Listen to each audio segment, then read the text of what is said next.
Welcome back. Now let's get to our next expert of the day. He's the founder of Workstream. They work with hundreds of businesses and help them with automating the hiring and onboarding process. So joining us is founder Desmond Lim. How are you, Desmond? I'm well. And you? I'm doing well, too. Thank you. I mean, we have jobs, and we're thankful for that because all we're hearing about right now is people losing their jobs, especially the hourly workers. So you have the big picture, right? So tell us, how does the job board look right now? Is it way down, and which industries are way down more than other industries? Yeah, that is great. That is great for you to ask. So we surely see a mix. So there's surely many companies that are not hiring. As you all know, restaurants, hotels, cafes, they're all closed. So for those job postings, they are way down.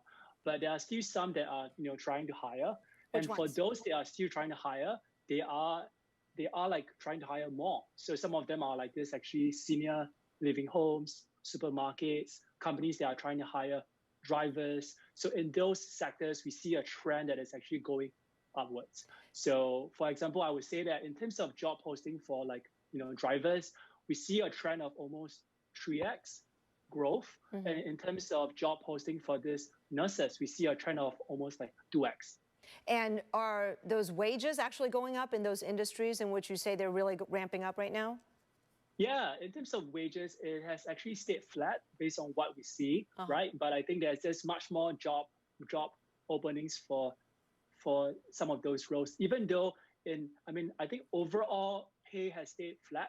In certain roles, like in this nurses, where there's maybe high risk being at this front line, for those we have seen the wage go up slightly. Okay, so if certain industries are contracting and others are expanding, so to speak, if you're a job seeker and you're thinking, God, I need to make some money right now, are there certain regions in the state that you would send people to where those regions are actually doing more hiring? Yeah, I would say so. I think mostly in this actually coastal regions, those been actually generally down. Just think about New York and in the Bay Area. But I would say in this Midwest, those are still actually holding strong. Actually, I would say that in terms of trends we see in this Midwest and in the South, maybe about only half of these restaurants, hotels are closed. So maybe about half they are still open. So we surely see like if you are in those areas, you should surely be trying for jobs. I would say that being said, we do see a trend of whereby for those jobs that are still open, we see more people trying for those jobs. For example, we have a client, it's a gas station chain. They have about 50 roles open. In the past 3 days, we have seen about 7,000 people try for those roles. That is almost like a 5x jump. So I want to ask you, eventually we will come out of this, and in a post-COVID-19 world, do you see any changes in the way people look for jobs or interview applicants? Yeah, I think so. I do see a few trends on that front.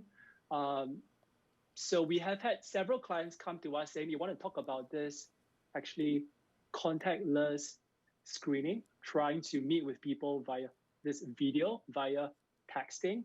So that is part of our core software that we have been able to do it.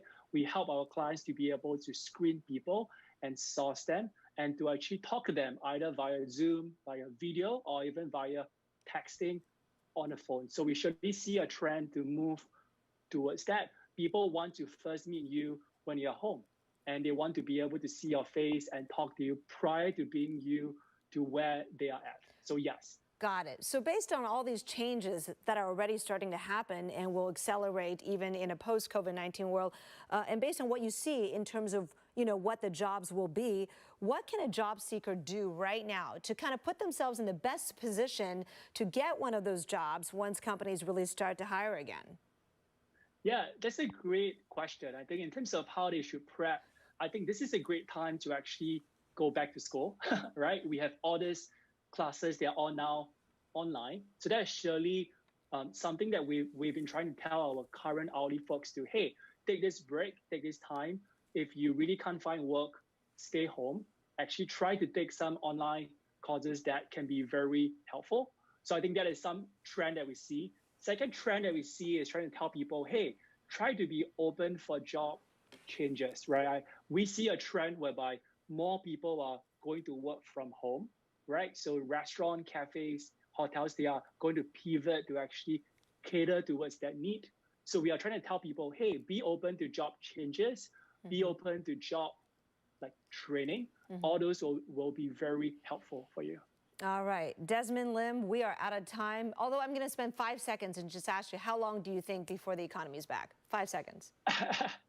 I think it'll be back in about 3 to 6 months from what I see. Okay. I hope it'll be sooner, but All yeah. right, well, we'll check back with you then.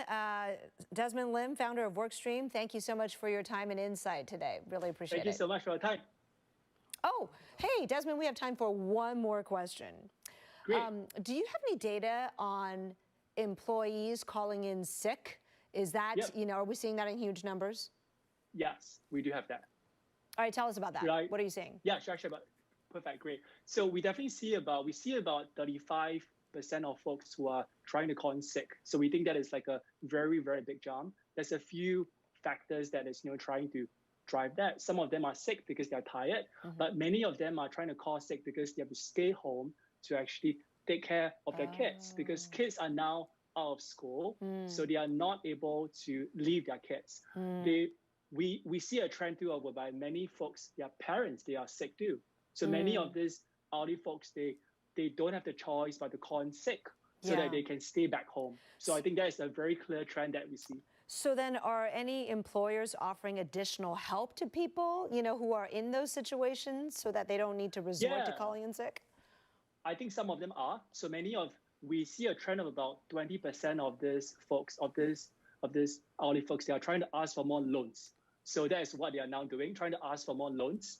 And many of these businesses, companies are trying to be helpful by giving the loans that they can, because many of these folks, they can't even pay rental. So. All right. Tough times for a lot of folks, but you also offer some hope as far as how people can position themselves for the future. So Desmond Lim, thank you so much. Really great to see you. Now we're going to leave you for real. Take care. Thank you so much. Thank you. Take care.